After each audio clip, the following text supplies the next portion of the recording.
Hello guys. In the last lecture as we know हमने Ohm's law के बारे में बोलना शुरू किया था। मैं और थोड़ा सा ब्रीफली आपको बता देता हूँ what does the Ohm's law tells you. So Ohm's law हमें ये बताता है कि ओम्स लॉ हमें ये बताता है कि when ever you apply the potential difference across any conductor the current flows through it v is directly proportional to I। अब ये प्रोपोर्शनलिटी साइन निकाल के when we put the equal to sign तो मुझे प्रोपोर्शनलिटी कांस्टेंट इंसर्ट करना पड़ता है and that proportionality constant in this case is resistance.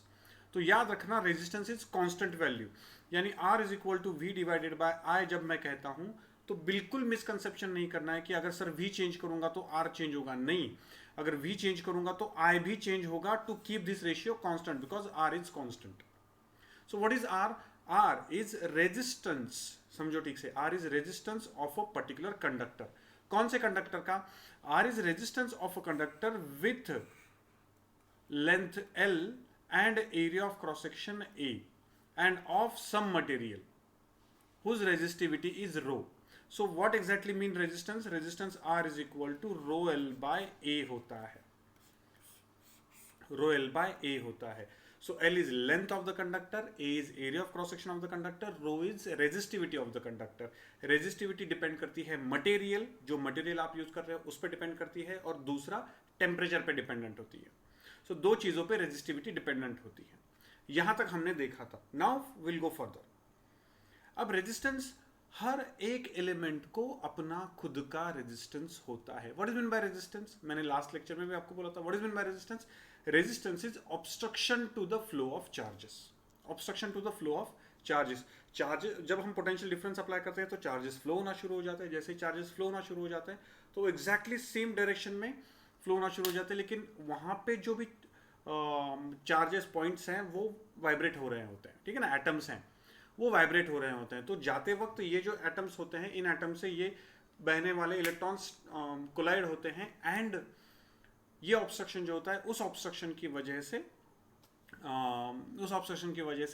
Flow of charges में स्पीड कम हो जाती है चार्जेस की। So rate of flow of charge कम हो जाता है, जिसे हम कहते हैं कि भाई करंट कम हो गया या फिर करंट ऑब्स्ट्रक्ट हो गया। सो मुद्दा ये है बताने का कि ऑब्स्ट्रक्शन कितना होगा ये डिपेंड करता है उसका लेंथ कितना होगा, उस मटेरियल का लेंथ कितना होगा, उस कंडक्टर का एरिया ऑफ क्रॉस सेक्शन कितना होगा, और वो किस मटेरियल का बना होगा, किस टेम्परेचर पे हम बात कर रहे हैं।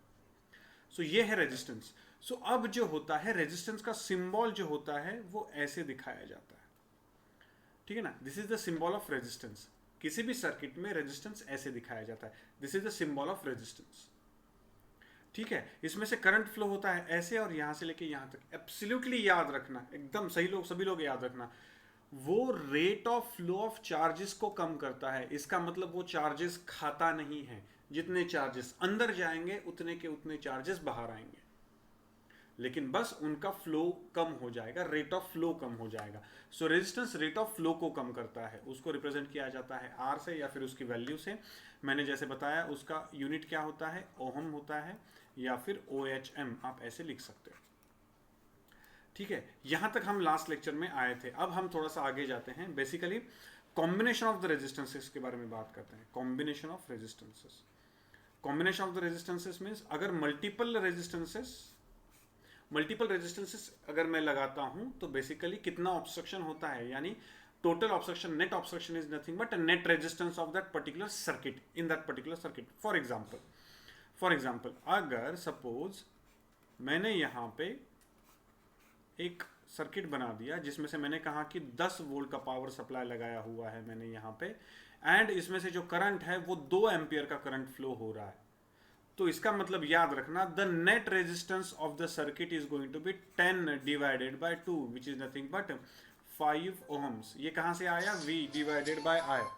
ये कहां से आया?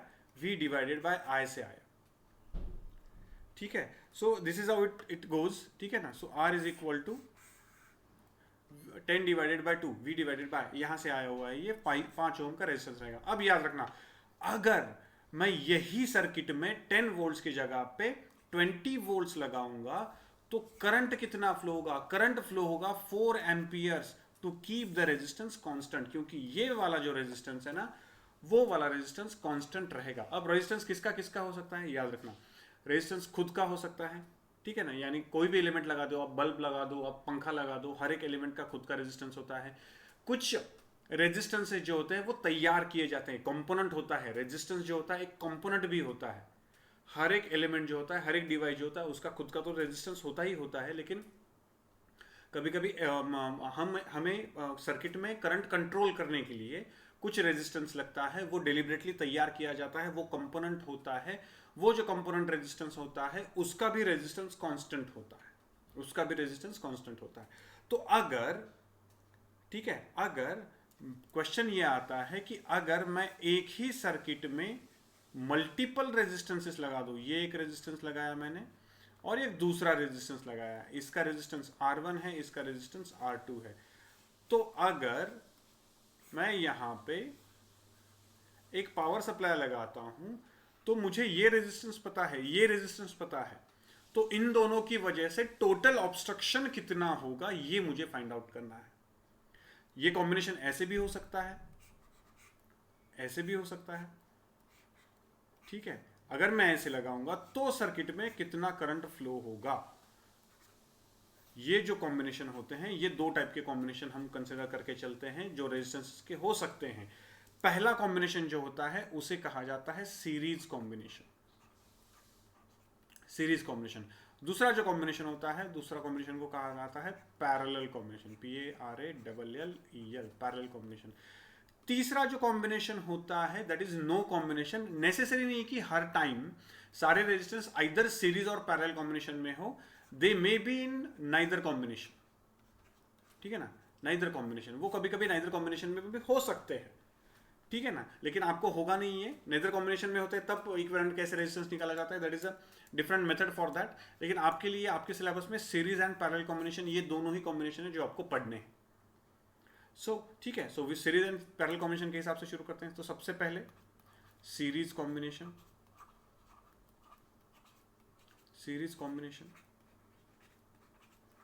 ठीक है ना, सीरीज कॉम्बिनेशन। सो सीरीज कॉम्बिनेशन में मुझे एम क्या है मेरा, सीरीज कॉम्बिनेशन में अगर मैं मल्टीपल रेजिस्टेंसेस लगा देता हूं तो नेट रेजिस्टेंस कितना तैयार होता है ये मुझे फाइंड आउट करना है। अब देखो सीरीज कॉम्बिनेशन सबसे पहले क्या है ये मुझे फाइंड आउट करना पड़ेगा। तो याद रखना सीरीज कॉम्बिनेशन यानी सपोज एक सर्किट है जिसमें दो रेजिस्टेंसेस मैं लगाता हूं, तो ये जो दो रेजिस्टेंसेस हैं R1 एंड R2, इन दोनों के एक एक टर्मिनल, ठीक है ना, एक एक टर्मिनल कंबाइन है, कॉमन है, एक एक टर्मिनल कॉमन है, यानी एक एक टर्मिनल एक दूसरे से जुड़ा हुआ है। यानी इस R1 रेजिस्टेंस का ये टर्मिनल और R2 रेजिस्टेंस का ये टर्मिनल यहां पे कनेक्टेड है। So this is the first criteria, ठीक है ना, one common terminal, one common terminal, one common terminal. ये फर्स्ट क्राइटेरिया होता है टू बी इन सीरीज। और दूसरा क्राइटेरिया ये होता है सेम करंट, यानी दोनों में से जो करंट जा रहा है वो सेम होना चाहिए। यानी फॉर एग्जांपल अभी देखिए यहां से करंट I फ्लो हुआ, अब यहां से करंट भी I फ्लो होगा और यहां से भी करंट I फ्लो होके बाहर निकल जाएगा। तो यस, दोनों में सेम करंट फ्लो हो रहा है।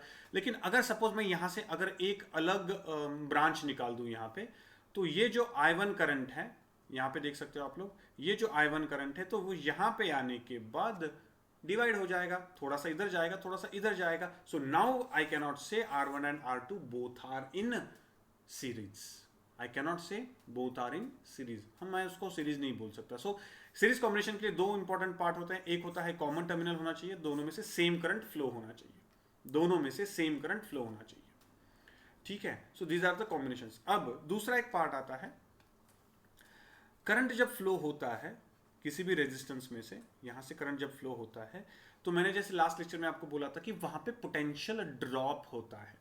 यानी यहां पे अगर V पोटेंशियल है तो यहां पे जीरो या फिर V डैश पोटेंशियल होता है। एंड हमेशा V इज, अगर करंट इस डायरेक्शन से फ्लो हो रहा है तो V is always greater than V dash. तो ये डिफरेंस कहां से आया, तो इन दोनों के बीच में पोटेंशियल ड्रॉप हुआ, ठीक है ना, उसे कहा जाता है पोटेंशियल ड्रॉप। अब ये जो पोटेंशियल ड्रॉप है ये कैसे निकाला जाता है, potential drop and potential difference same होता है, मैंने लास्ट लेक्चर में बोला था आपको। सो इसको कैसे फाइंड आउट किया जाता है, वोल्ट मीटर लगा के। तो ये वोल्ट मीटर का सिंबल है, इसको पैरेलल लगाया जाता है, जैसे मैंने लास्ट लेक्चर में बोला था volt meter is always connected in parallel, तो ऐसे ये पैरेलल में लगाया जाता है। So this is how it is connected parallel, और यहाँ पे वोल्टेज निकाला जाता है या फिर पोटेंशियल डिफरेंस निकाला जाता है या फिर पोटेंशियल ड्रॉप निकाला जाता है। हर एक रेजिस्टेंस का अपना खुद का पोटेंशियल ड्रॉप होता है, और वो ड्रॉप कैसे निकाला जाता है? अगर पोटेंशियल ड्रॉप निकालना है तो V is equal to I into R, ये होता है potential drop across the resistor, potential drop across the resistor.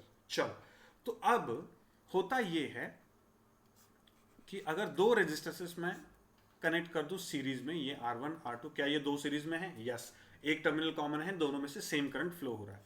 तो मैंने यहां पे एक पोटेंशियल बैटरी लगा दी V, इसमें से सपोज करंट I फ्लो होना शुरू हो गया, करंट I फ्लो होना शुरू हो गया। ये I करंट फ्लो जो हो रहा है, that I current V is directly proportional to this I। अब V is equal to I into R जब कहता हूं तो ये R कौन सा R है? R1 की R2? तो याद रखना ये R1 नहीं है, R2 नहीं है, ये कौन है? R net. इन दोनों को मिला के जो नेट रेजिस्टेंस तैयार हो रहा है वो रेजिस्टेंस है ये। तो I जो होता है ना R1 पे डिपेंड रहेगा ना R2 पे, ये डिपेंड रहेगा दोनों के कॉम्बिनेशन पे। ठीक है, तो लेकिन ये तो सही है कि R1 में से जो करंट जा रहा है वही R2 में से जा रहा है, वही यहां से बाहर निकल रहा है। तो अगर मैं R1 के अक्रॉस पोटेंशियल ड्रॉप चेक करूं तो वो मुझे कितना मिला? V1 मिला। मैंने R2 के अक्रॉस पोटेंशियल ड्रॉप चेक किया तो वो मिला मुझे V2 मिला। क्योंकि दोनों का रेजिस्टेंस अलग है तो मुझे पता है कि अगर रेजिस्टेंस अलग होगा तो पोटेंशियल ड्रॉप भी अलग होगा। तो मुझे पता है V1 is equal to I into R1 and V2 is equal to I into R2। ठीक है, अब और एक पार्ट बता देता हूं मैं आपको कि याद रखना कि सर्किट में एनर्जी देने का काम कौन कर रहा है? बैटरी। एनर्जी खाने का काम कौन कर रहा है? रेजिस्टेंसेस। बाकी तो कोई है नहीं। अब जितनी एनर्जी दे रहे हैं उतनी एनर्जी खाई जा रही है, यानी मैं डायरेक्टली कह सकता हूं कि जितना पोटेंशियल डिफरेंस दिया जा रहा है उतना का उतना पोटेंशियल डिफरेंस खाया जा रहा है, पोटेंशियल खाया जा रहा है। सो जितना दे रहा हूं उतना खाया जा रहा है। So V is equal to V1 plus V2। ठीक है, अब V इज इक्वल टू क्या है? I into R equivalent resistance कहा जाता है। ठीक है ना, नेट रेजिस्टेंस या फिर इक्विवेलेंट रेजिस्टेंस कहा जाता है। So I into R equivalent is equal to V1 is equal to क्या है? I इंटू R1, दोनों में से सेम करंट फ्लो हो रहा है इसलिए I इंटू R2। सो दोनों में से अगर मैं I कॉमन निकाल लूं और कट हो जाएगा, सो क्या मिलेगा मुझे? I into R equivalent is equal to I into R1 plus R2। तो ये I कटा, R equivalent is equal to R1 plus R2. What is this? This is the net equivalent resistance that can occur when two resistances are connected in series. अगर 3 करेंगे तो क्या होगा? R1 plus R2 plus R3। 4 करेंगे तो R1 plus R2 plus R3 plus R4। तो यहाँ पे R equivalent can be written as, in general form, R equivalent for the resistances connected in series can be written as R1 plus R2 plus dot dot dot dot plus Rn। अगर सारे resistances same value के होंगे तो क्या होगा? N into R, क्योंकि कितने resistance? N resistances है, सारे के सेम वैल्यू है। तो क्या लिखूंगा मैं यहाँ पे क्या लिखूंगा? R plus R plus R plus dot dot dot dot plus R। सारे के सारे सेम होंगे, तो अगर सारे के सारे सेम होंगे तो R equivalent will be equal to N into R। Just for the special case बोल रहा हूं। जनरलाइज, एकदम जनरलाइज फॉर्मूला कौन सा है? R equivalent is equal to R1 plus R2 plus R3 plus dot dot dot Rn। n number of resistance अगर मैं connect करता हूं सीरीज में, ठीक है, कितने कनेक्ट किए जा सकते हैं? कितने भी, आपके पास जितने उतने कनेक्ट कर दो। सो this is equivalent resistance in series. वैसे ही पैरेलल के बारे में बात करते हैं। So parallel combination, PARALLEL, parallel combination. अब रेजिस्टेंसेस का जो पैरेलल कॉम्बिनेशन होता है, कॉम्बिनेशन, ठीक है ना, रेजिस्टेंसेस का पैरेलल कॉम्बिनेशन जो होता है, उस पैरेलल कॉम्बिनेशन में क्या होता है? देखो ठीक से, पैरेलल कॉम्बिनेशन मींस अगर दो रेजिस्टेंसेस ऐसे कनेक्टेड हो तो, ठीक है, दो रेजिस्टेंसेस ऐसे कनेक्टेड हो तो हम उसे पैरेलल कॉम्बिनेशन। पैरेलल कॉम्बिनेशन का पहला रूल क्या है? पैरेलल कॉम्बिनेशन में, समझो ठीक से, पैरेलल कॉम्बिनेशन में both terminal should be common, both terminal should be common, ठीक है ना, बोथ टर्मिनल कॉमन होने चाहिए। तो रेजिस्टेंसेस के बोथ टर्मिनल कॉमन है क्या? यहाँ पे ये R1 रेजिस्टेंस है, ये R2 रेजिस्टेंस है, इसका ये टर्मिनल, इसका ये टर्मिनल, यस कॉमन है, इसका ये राइट वाला टर्मिनल, ये राइट वाला टर्मिनल, दोनों कॉमन है। चलो यस, दोनों टर्मिनल्स कॉमन है। दूसरा क्या पॉइंट होना चाहिए कि अगर मैं इनके अक्रॉस पोटेंशियल डिफरेंस अप्लाई करूं तो दोनों के अक्रॉस सेम पोटेंशियल डिफरेंस होना चाहिए, सेम पोटेंशियल डिफरेंस होना चाहिए। तो याद रखना, कंडक्टर जो होता है, नॉर्मल कंडक्टर जो होता है, उसके अक्रॉस होने वाला पोटेंशियल ड्रॉप हम कंसिडर नहीं करते। यानी फॉर एग्जांपल अगर मैं ये बैटरी V की कंसिडर करूं, तो यहाँ पे V पोटेंशियल होता है, यहाँ पे 0 होता है, तो मैं यहाँ पे भी V पोटेंशियल करता हूँ और यहाँ पे भी 0 पोटेंशियल करता हूँ। यहाँ पे भी V होगा, यहाँ पे भी 0 होगा, यहाँ पे भी V होगा, यहाँ पे 0 होगा, क्योंकि नॉर्मल जो कनेक्टिंग वायर्स जो होते हैं उनके अक्रॉस का पोटेंशियल ड्रॉप हम कंसिडर नहीं करते, बिकॉज निग्लिजिबल होता है। तो R1 के अक्रॉस कितना, ओके, R1 के अक्रॉस कितना पोटेंशियल ड्रॉप रहेगा, R1 के अक्रॉस V रहेगा। वैसे ही ठीक है ना, यहाँ पे V है तो यहाँ पे भी V रहेगा, यहाँ से लेके यहाँ तक, तो इनके अक्रॉस पोटेंशियल ड्रॉप कितना रहेगा, अगेन V ही रहेगा, यानी दोनों के अक्रॉस पोटेंशियल ड्रॉप V ही रहेगा। अगर दोनों के अक्रॉस पोटेंशियल ड्रॉप V ही है, समझो ठीक से, लेकिन यहाँ से अगर करंट I तैयार हो रहा है, यहाँ से करंट अगर I तैयार हो रहा है, सो I, समझो ठीक से, मैंने बोला था आपको कि अगेन यहाँ पे भी I is directly proportional to V, V is directly proportional to I is directly proportional to V, so I will be equal to V divided by R। अगर मैं लिखता हूँ एज पर ओहम्स लॉ, ये R कौन सा है, ये R equivalent है। इन दो रेजिस्टेंस के कॉम्बिनेशन की वजह से जो भी करंट तैयार हुआ वो वाला करंट है, वो वाला करंट अगर यहाँ पे आता है तो यहाँ पे वो डिवाइड होगा, ऊपर जाएगा I1 सपोज, नीचे जाएगा I2। तो अब देखो टोटल करंट I है आपका which got divided for both resistors, I1 plus I2, ऐसे डिवाइड होगा। सो I1 की वैल्यू क्या होगी, समझो ठीक से, I1 की वैल्यू क्या होगी, I1 की वैल्यू होगी V divided bye R1 plus I2 की वैल्यू क्या होगी, V डिवाइडेड बाय R2, और I क्या है आपका, V divided by R equivalent. अब देखो बैटरी का पोटेंशियल और दोनों रेजिस्टेंस के अक्रॉस का पोटेंशियल मैंने जैसे कहा कि सेम है, इसलिए V कैंसिल, तो क्या रहेगा 1 upon R equivalent is equal to 1 upon R1 plus 1 upon R2। ठीक है, this is the parallel combination, this is the equivalent resistance of parallel combination. अगर ठीक है ना, सीरीज कॉम्बिनेशन का R1 plus R2 plus R3 so on R equivalent होता है, तो वैसे ही R equivalent for the parallel combination क्या होता है, 1 upon R equivalent will be equal to 1 upon R1 plus 1 upon R2 plus dot dot dot dot dot plus 1 upon Rn। This is the most generalised formula for the parallel combination. अगर series भी combination नहीं है, parallel भी combination नहीं है, तो उसके लिए हम अलग मेथड्स यूज करते हैं, डिफरेंट मेथड्स यूज करते हैं। अगर हम सॉल्व करते वक्त अगर कुछ एनकाउंटर करते हैं हम लोग, तो विल टॉक अबाउट इट। सो आज वाला जो लेक्चर है, इस वाले लेक्चर में हमने क्या देखा कि भाई सीरीज कॉम्बिनेशन में अगर रेजिस्टेंसेस होते हैं तो उनका रेजिस्टेंस ऐड होता है, पैरेलल कॉम्बिनेशन में होता है तो उनके इनवर्सेस ऐड हो जाते हैं, ठीक है ना, उसके इनवर्सेस ऐड हो जाते हैं। सो this is what about the series and parallel combination of the resistances. ये इतना ही पार्ट समझ लो, इस पे जितने ज्यादा न्यूमेरिकल सॉल्व करेंगे उतना ज्यादा ये वाला पार्ट क्लियर होता जाएगा। What ever the doubts you have, just send me the doubts, मैं आपको ये सारे के सारे डाउट्स क्लियर आउट कर देता हूँ। Thank you very much, bye bye.